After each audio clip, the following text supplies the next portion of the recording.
Hello, আমি আরিয়ান। এই ভিডিওতে ঈদের আরও একটা সিনেমার ট্রেলার নিয়ে কথা বলবো, যেটা কালকে ড্রপ করেছে, আগন্তুক। তো এই সিনেমার ট্রেলারটা আমার কাছে কেমন লাগে, এক কথাই বললে এটা বেশ ভালো একটা ট্রেলার। এবার ঈদের যতগুলো সিনেমার ট্রেলার আমি দেখেছি তার ভিতর রিভেঞ্জ, ডার্ক ওয়ার্ল্ড এগুলা থেকে ফার বেটার এই ট্রেলার দেখে বোঝা যাচ্ছে এটা একটা ক্রাইম থ্রিলার, পাশাপাশি সাইকোলজিক্যাল থ্রিলার ভাইবসটা কিন্তু পাওয়া যাচ্ছে। ট্রেলার দেখে গল্প সম্পর্কে যতটুকু মনে হচ্ছে যে এইখানে একের পর এক মার্ডার হচ্ছে এবং মার্ডারগুলো বিশেষ করে মেয়েদের হচ্ছে এবং মার্ডারগুলো হচ্ছেও খুবই বাজে ভাবে। কে করছে, কেন করছে, কি কারণে করছে, এটার কোনো মোটিভ পাওয়া যাচ্ছে না। এবং ট্রেলারে দেখবেন যে জোকার এই ক্যারেক্টারের অ্যাক্টিভিটিস দেখে অনেক ইন্টারেস্টিং মনে হলো। আর এই ট্রেলারটা দেখার পর আপনাদের মাথায় ক্রাইম থ্রিলার বা সাইকোলজিক্যাল থ্রিলারের ভিতর যে ফিল্মটা মাথায় আসবে সেটা হচ্ছে রাজশাসন। অ্যান্ড আমারও মনে হচ্ছে যে এই ফিল্মটা আই থিঙ্ক রাজশাসন থেকে হিউজলি ইন্সপায়ার্ড। নর্মালি আমাদের এখানে থ্রিলার জনরার কাজ খুব একটা হয় না, আবার যেগুলো হয় সেগুলো তেমন একটা ভালো হয় না বা সেই থ্রিল ভাবটা দিতে পারে না। লাস্ট আমি একটা কাজ দেখেছিলাম এরকম সাইকোলজিক্যাল বা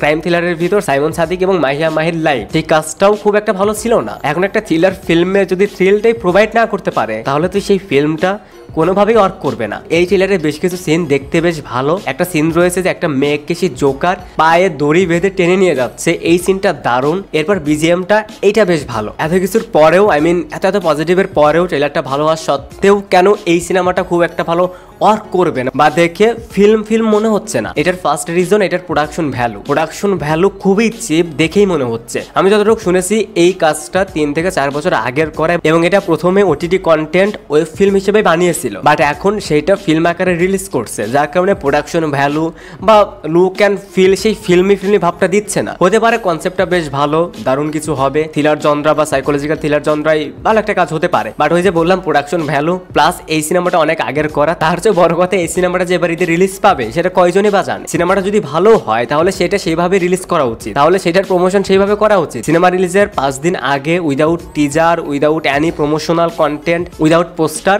তারা সিনেমার 4-5 দিন আগে একটা ট্রেলার দিল। এমন নয় যে সিনেমাতে স্টার রয়েছে। কাস্টিং এ দেখলাম পূজা চেরি, শ্যামল মহলা, আর শ্যামল মহলা অবশ্যই ভালো অভিনেতা, পূজা চেরিও হয়তো এখানে ভালো কাজ করেছে। বাট এই ধরনের ফিল্ম এরা যেভাবে রিলিজ করে হুটহাট ঈদের 3-4 দিন আগে একটা ট্রেলার দেয়, একটা টিজার দেয়, এরপর সিনেমা রিলিজ করে দেয়। আমাদের বাংলাদেশি প্রায় 60 থেকে 70% সিনেমা এই কারণে ফ্লপ হয়, তাদের প্রমোশনাল আইডিয়া নেই বললে চলে। ফিল্মের ডিরেক্টর সুমন ধর, ট্রেলারটা বেশ ভালো, প্রমিজিং। যদি প্রোডাকশন ভ্যালুটা আরেকটু বেটার হতো তাহলে আই থিঙ্ক দেখতে আরো ভালো লাগতো। তো এই ছিল আমার ওপিনিয়নে আগন্তুকের ট্রেলার। আপনাদের কাছে কেমন লেগেছে সেটা অবশ্যই কমেন্টস জানাতে পারেন। Thanks for watching.